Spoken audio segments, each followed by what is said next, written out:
Today we're breaking down the top key moments with Dr. Mike Israetel on the Chris Williamson podcast as they unpack the science of motivation, habits, and rest. Dr. Mike Israetel is a professor of exercise and sports science at Lehman College and the co-founder of Renaissance Periodization. Why motivation is so hot right now.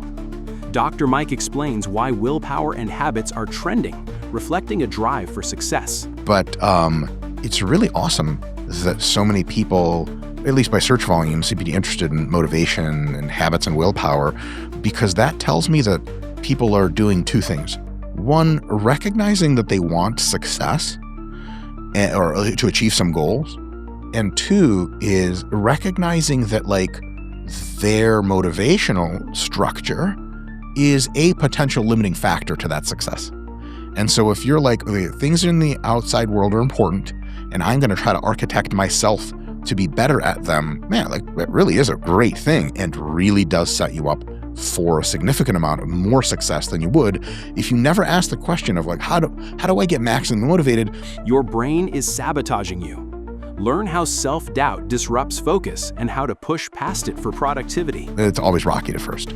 But second of all, now I'm thinking about it okay, there's ways to improve your attention span. Mm-hmm. And if I just said, well, this is my limitation and this is just who I am, okay, fine, I'll get some stuff done. But if I ask the next question of okay, I know that my ability to focus is a limiting factor in my success, so is my motivation, etc. How can I attend to those factors and do at least two things? One, kind of understand the world of those factors to at least kind of speak the language, which is something we're going to figure out how to do today. And two, take what I need from that and try really junior league implementing it in my life.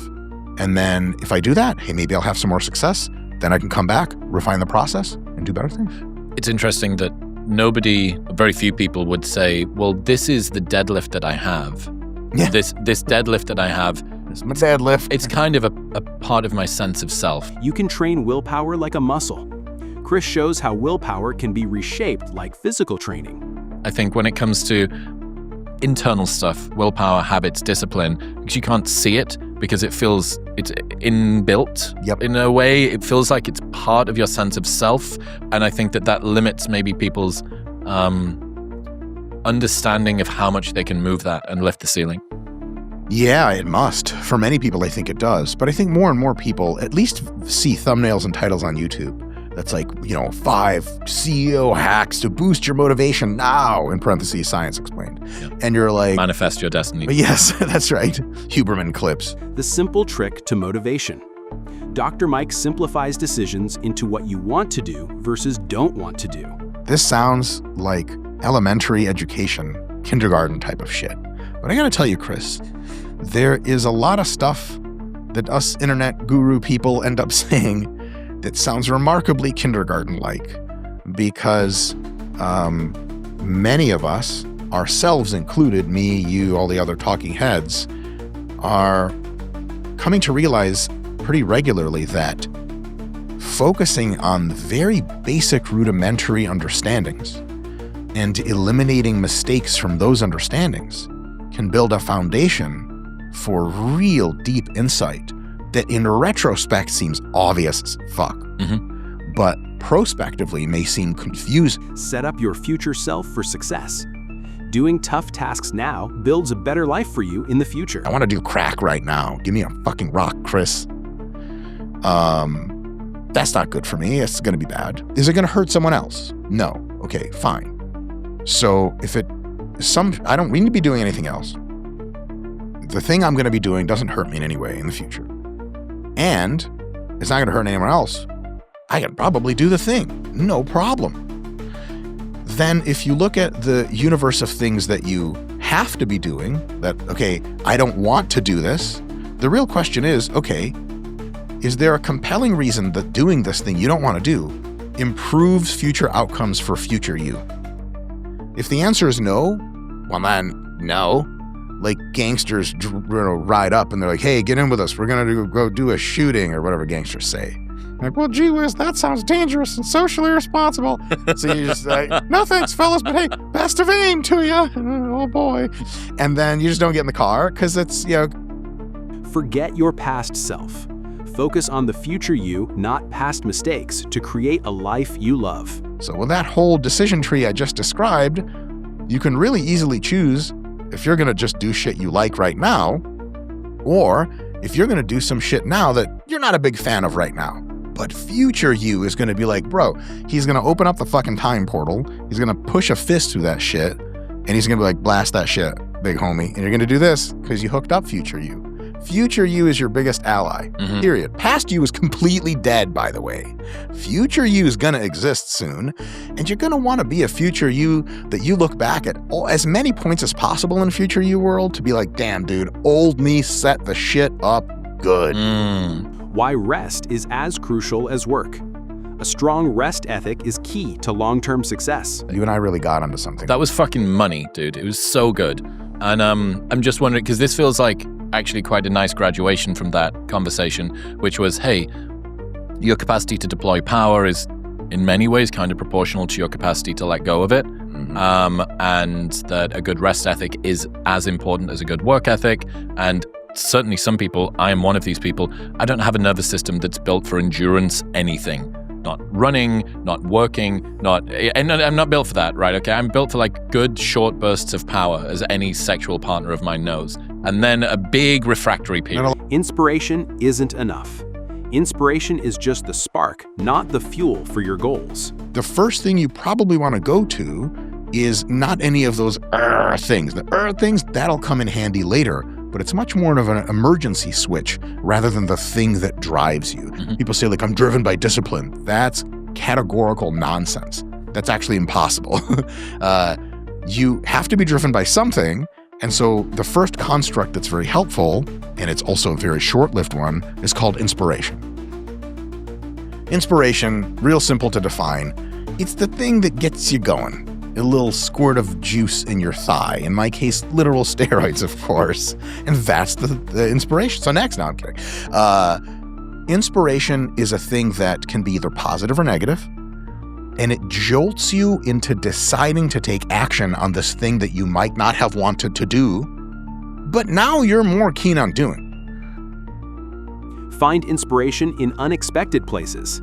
Seeing others overcome challenges can ignite your motivation. And you're like, these fucking kids are trying, bro. I'm about to start crying watching these little motherfuckers, man. They're trying their asses off. They don't even have any legs. What the hell am I doing not going to the gym? I can do this shit. I am vibing off that. I want 1 million of that. Let's go. There's 50 other ways to say incredibly inspirational things, see incredibly inspirational things. I mean, there's always that one lady at the gym that's like really overweight. It's just covered in sweat, huffing and puffing her ass off. And you're like, God damn, Betty, get that shit. The Golds that you went to, maybe the last time you were here, the most strip mall, boilerplate, nice, big Gold's Gym that everyone that's listening to this will have been some version of. And there's a gentleman in there who must be in his probably mid-70s. He's maybe 260 pounds, maybe 280 pounds. It's like gravity's really fucking hitting on it. How to find more inspiration. Dr. Mike shares tips like avoiding toxic people to stay inspired. Do you have a strategy, or how do you think about trying to bring more inspiration into your life? Is that something that can be done? Can you seek inspiration in that way? That is a great question, Chris. I have never managed to do a lot of that myself, precisely because inspiration is so underpowered compared to the other multiple constructs in this sequence of how to get shit done you don't want to do. But there are absolutely ways of cultivating it. Great question. 1, figure out who in your life is toxic as fuck and interact with them less. Try new things to stay inspired. Chris explains how new experiences like improv spark inspiration. But a couple of, or at least one thing that for me typically gives me types of inspiration, gives me boosts of inspiration that seem to be step changes, even if they're not long lasting, is doing new things, doing things that are different. Because I think if you continue to expose yourself to the same routine, which everybody likes, it's important, you need to have some sort of set structure to your day and your week and your month and stuff, because if it's too chaotic, it's very hard to kind of repeat anything sufficient times to get good at doing anything and to lock in habits, which we'll talk about. But when I say yes to going and trying an improv class, when I say yes to going to a random jazz bar, when I say yes to going and watching a movie that I wouldn't have done typically, or going on a road trip with a bunch of friends, maybe I know like 2 of the friends or whatever, I'm learning to drift a car this Saturday, or this Sunday. I'm learning to fucking alpha shit, dude. Optimize your wedding vibe. Dr. Mike's funny protocol for enjoying weddings through people watching. And so we're kind of big time cabin fevered out of our minds. And the idea that like going out and experiencing novelty is a good thing to me right now resonates like crazy. Because it's the thing that you can't do. But then when it's the thing that, you know, when you're in wedding season or whatever, when the back's fine and you have to put a suit on and whatever it might be, fuck, oh my God, like another fucking wedding. Weddings go overboard because like another wedding is a big deal after the 9th one of the season. I love fucking weddings, man. I have a whole, if you ever see me at a wedding, anyone listening, you ever see me at a wedding, first of all, come up and say hi. Second of all, I have like a protocol. Make hard goals feel easy. Tools like weight loss drugs can simplify tough goals to aim higher. They absolutely make dieting easier. That's their job. And a lot of people get all sorts of feelings about them, which they damn well should, because it digs right to the depth of this kind of shit. But if you think dieting's too easy on semaglutide, you need to diet longer and harder. It'll be just as hard of a diet as you remember before it, except you'll be 18 pounds leaner and everyone will be like, holy shit, what happened to your face?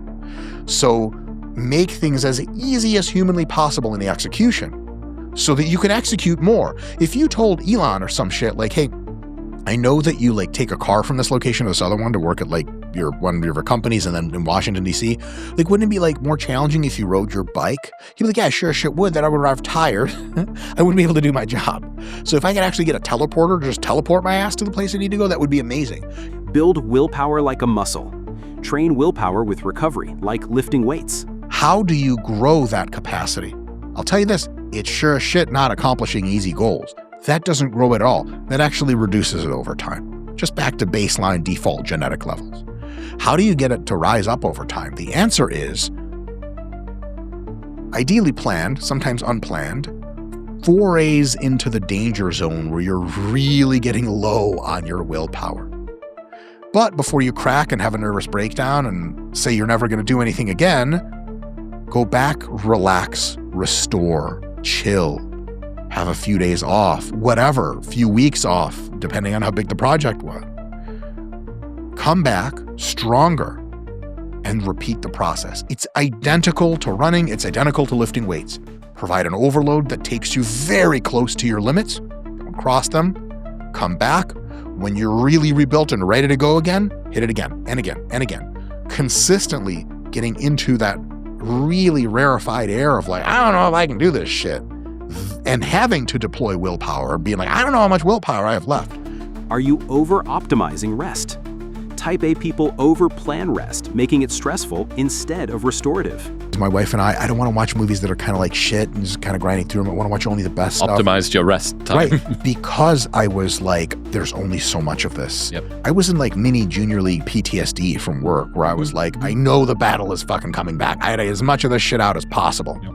And so that was a bad idea. Well, because inherently you've made resting something that requires a lot of work to do. Like it's not very regulating. Definitely. It's also not very restful when you're constantly in the mind on your clock. Like, all right, let's rest us. People make the jokes like sleep fast or whatever,